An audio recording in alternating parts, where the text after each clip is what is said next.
तो hello everyone, आपका स्वागत है मेरे चैनल पे। तो आज है नवमी तिथि। तो आज मैं पूजा करने आई हूँ देवी स्थान पे। तो आज नवरात्रि का अंतिम दिन है, तो हमारे यहाँ आज के दिन पूजा होता है। तो मैं सुबह सुबह जल्दी उठकर आ गई हूँ यहाँ पे पूजा करने के लिए। जब भी हमारे यहाँ कुछ भी शादी होता है या तो कोई भी शुभ काम होता है तो पहले हम लोग देवी स्थान में पूजा करने आते हैं। तो यहाँ पे देवी माँ का 7 पिंडियाँ हैं और पहले वहाँ पे पूजा किया जाता है, उसके बाद ही कहीं जाया जाता है पूजा करने के लिए। तो यहाँ पे चढ़ाया जाता है केला और चावल का बना हुआ लड्डू। उसे पीस लेते हैं और गुड़ और घी डालकर लड्डू बनाया जाता है।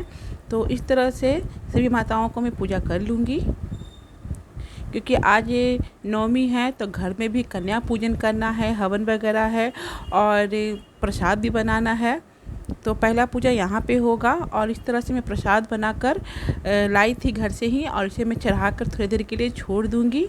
उसके बाद मैं जाऊँगी बाहर में, जितने भी भगवान हैं उनका भी पूजा कर लूँगी मैं। तो जब भी मैं पटना आती हूँ तो यहाँ पे एक बार पूजा करने के लिए चली जाती हूँ। घर के पास में ही रहता है ये।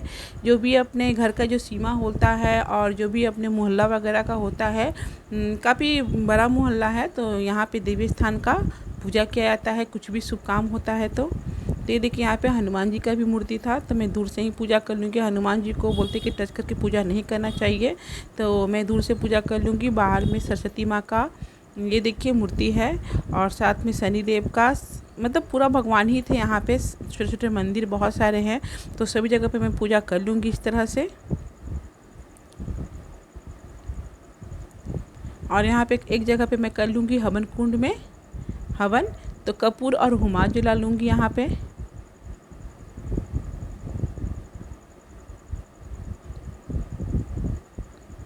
और फिर उसके बाद यहाँ से जहाँ पे मूर्ति बैठता है वहाँ भी पूजा किया जाता है। जो रिवाज रहता है उसके अनुसार ही पूजा करना चाहिए। हर लोगों का अलग अलग होता है गांव मोहल्ले में, तो मेरे यहाँ तो ऐसा ही होता है, पहले यहीं पे पूजा किया जाता है।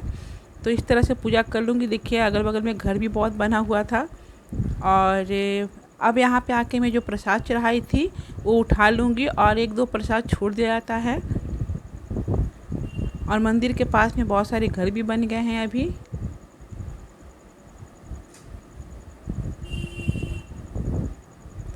यहाँ डेली सब लोग दीपक जलाने आते हैं नवरात्रि में, तो मैं आज ही आई हूँ जलाने के लिए। तो देखिए ये भी हमारे देवर का ही घर है, चचेरे देवर का घर है ये। और यहाँ पे वो लोग रहते नहीं है, रेंट लगाए हुए हैं। तो अब मैं चलूँगी घर पे। तो इस रास्ते में एक और यहाँ पे पूजा किया जाता है, वहाँ पे भी पूजा सब लोग कर रहे थे, तो मैं भी यहाँ पे पूजा कर ली हूँ और हवन वगैरह कर लूँगी यहाँ पे।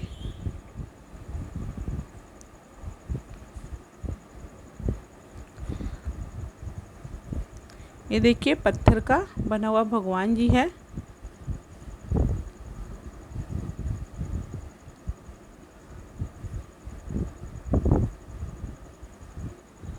ये देखिए पूजा हो चुका है यहाँ पे भी।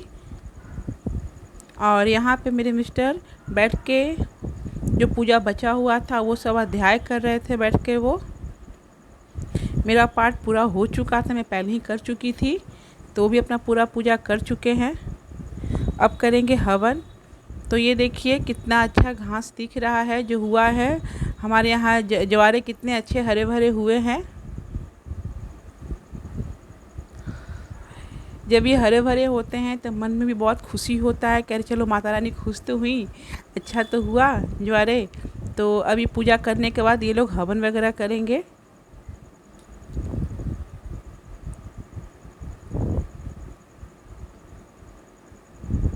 तो मैं पहले से ही आम के लकड़ी को मंगा के धूप में सुखा ली थी ताकि वो अच्छे से जल जाए। नहीं तो क्या होता है, धुआं होने लगता है और जल नहीं पाता और हवन भी ठीक से नहीं हो पाता है।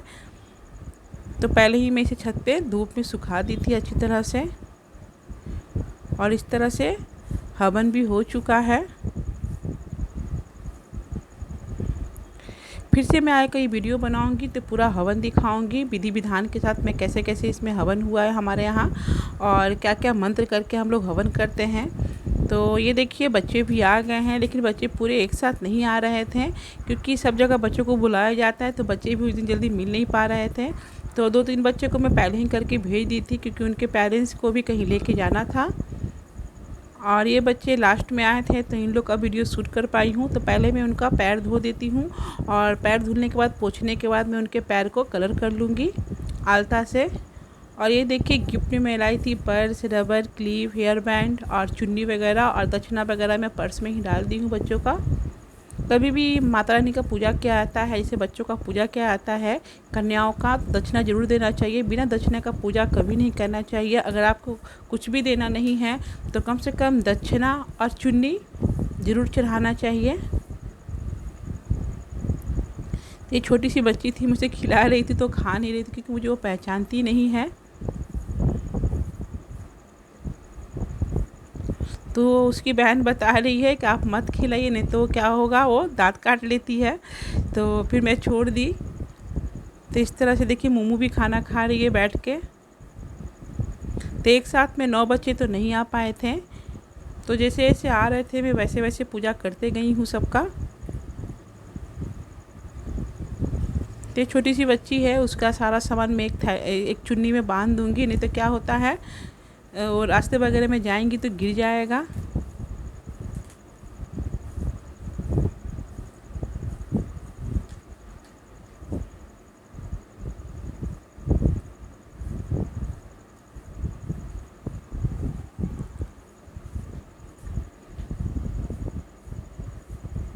तो इस तरह से मैं फल वगैरह भी दे दूँगी। कभी भी कन्या का पूजा करना चाहिए तो फल भी देना चाहिए साथ में। जैसे आप सेब दे दीजिए, केला दे दीजिए, अनार दे दीजिए, कुछ भी दीजिए, लेकिन एक फल का भी दान करना चाहिए।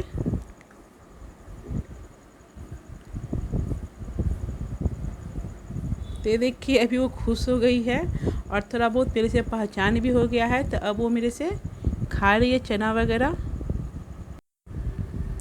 तो ये देखिए ये मेरे हाथ से खाना खाने लगी, तो हम लोग हंस भी रहे थे, सब लोग हंसने लगे कि चलो माता रानी तुमको आशीर्वाद दे दी। नहीं तो क्या है कि ये बहुत रो रही थी नन्या, तो इसे गोद में पकड़ के लाई थी और बच्चे को कोई दे भी नहीं रहा था। सब जगह नवरात्रि में कन्या पूजन हो रहा था, तो कहीं भी जा रही थी नन्या तो अरे अभी मेरे यहाँ जाएंगी, मेरे यहाँ जाएंगी, ऐसे करके थोड़ा दिक्कत हो रहा था। तो अनन्या तो इसे गोद में पकड़ के लेकर आई थी जाकर। तो अब थोड़ा दोस्ती हो गया है मेरे से, तो खा लिए। देखिए मेरे घर के बगल में ये रहती है और मोमू भी खा रही है।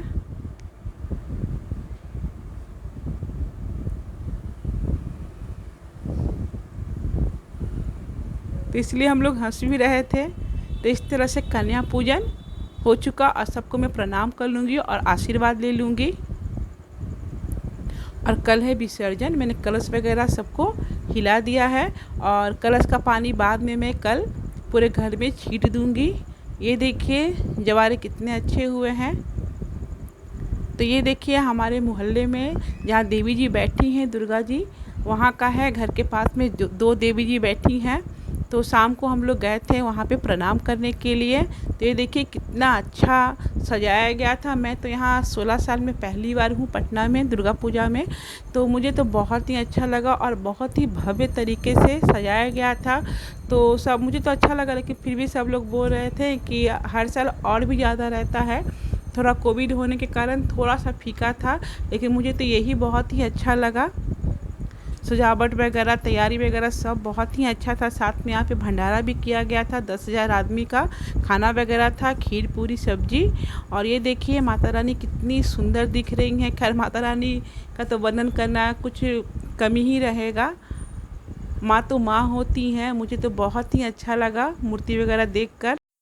तो ये देखिए माता रानी कितनी सुंदर दिख रही हैं और बहुत ही अच्छे तरह से माता रानी को तैयार किया गया था और विधि विधान से यहाँ पे पूजा होता है। सुबह शाम पंडित जी पाठ करते हैं, आरती करते हैं, जो भी विधि होता है मूर्ति बनाने से लेकर सारा साजो सज्जा बहुत ही अच्छे तरीके से किया जाता है। और इस साल 100 साल पूरा हो गया माता रानी को स्थापना करते हुए, और 100 साल भी था। और मैं भी पहली बार पटना में थी इस बार पूजा में। मैं कभी आ नहीं पाती थी क्योंकि नन्या मोमू का स्कूल दूर रहता है तो छुट्टी मिल नहीं पाता है महाराष्ट्र में, तो उस समय एग्ज़ाम वगैरह रहता है तो हम लोग नहीं आ पाते, सीधा दीपावली में ही आ पा रहे थे।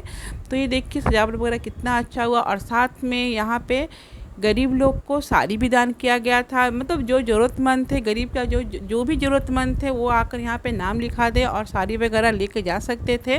तो इस तरह से दान पुण्य भी किया गया और भंडारा भी किया गया। तो जो चंदा भी लिया उसे सही जगह पे यूज किया गया, ऐसा नहीं कि लेके सबने रख लिया। मुझे तो बहुत ही अच्छा लगा यहाँ का तैयारी जो भी किया गया, बहुत ही तरीके से किया गया था। तो आज का ब्लॉग यही था। आगे के ब्लॉग में, विसर्जन ब्लॉग में मैं आपसे मिलती हूँ। तब तक के लिए बाय बाय। अच्छा लगे तो लाइक शेयर सब्सक्राइब कर दीजिएगा।